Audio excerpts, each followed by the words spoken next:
Hello and welcome again to Cindy's Library. And today we are going to be discussing the latest book by Susanna Clarke, Piranesi. This I was very excited to get, given how much I love Doctor Strange and Mr. Norrell by the same author. This is a very different book, though I have to say that up front, and I'm not just talking about the word count. This book is probably one-third the size of Doctor Strange and Mr. Norrell, something like that. So it is a slim, tight volume, no sprawling notes describing every little aspect of fairy lore. In fact, there's not a fairy to be seen anywhere, although there is magic of a sort. Oh, how to describe this book?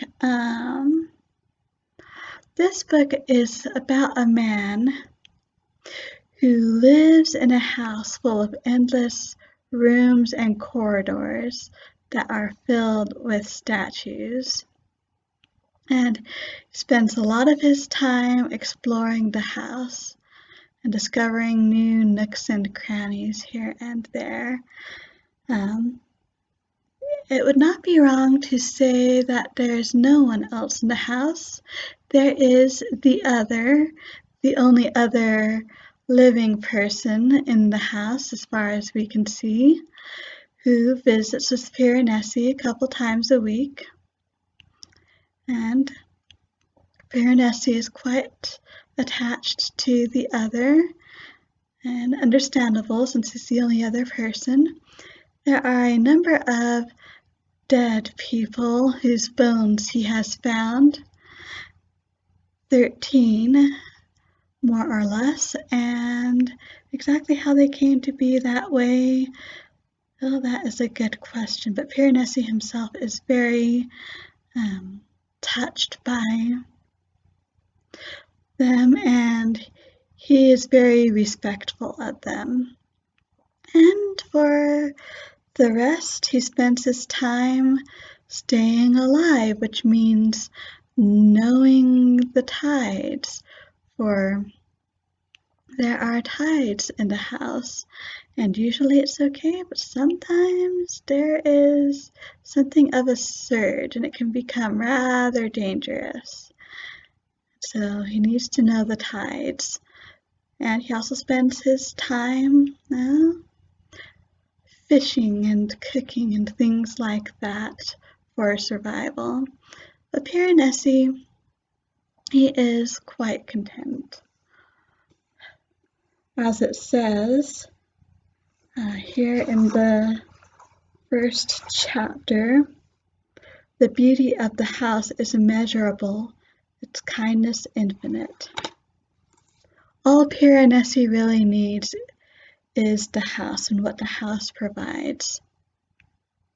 And that is his entire world.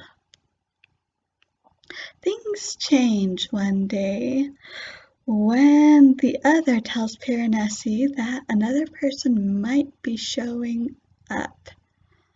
And that day changes everything.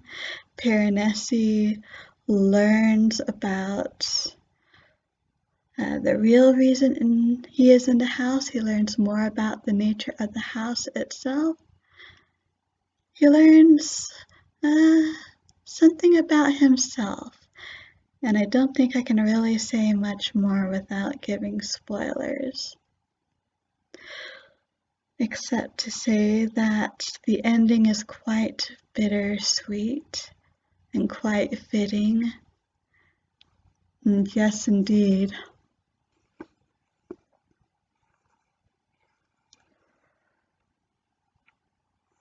The beauty of the house is immeasurable, its kindness infinite. This is a book about, well, I guess in one way you could say it's about friendship, but more about that, it is about solitude. and about the benefits and dangers of solitude. Solitude is something that we all need at least a little bit of, and in this modern, fast-paced world, as an introvert, I feel we could perhaps use a bit more of that. But solitude does have its dangers too. In some ways, Piranesi's life is much better after the events that start with the culmination of this new person, or the arrival of this new person. In some ways, though, the house will always be a part of him, and that is a good thing. This is not a book for children. Older teenagers, especially if they are precocious, they may appreciate it. For fans of the first book, like I said, for fans of Jonathan Strange and Mr. Norrell, don't expect fairies and long footnotes about English magic, but you will find a world that is in its own way just as magical. And though the characters may be few, they are quite memorable, and I quite enjoyed this book. So, hope you enjoyed this book review.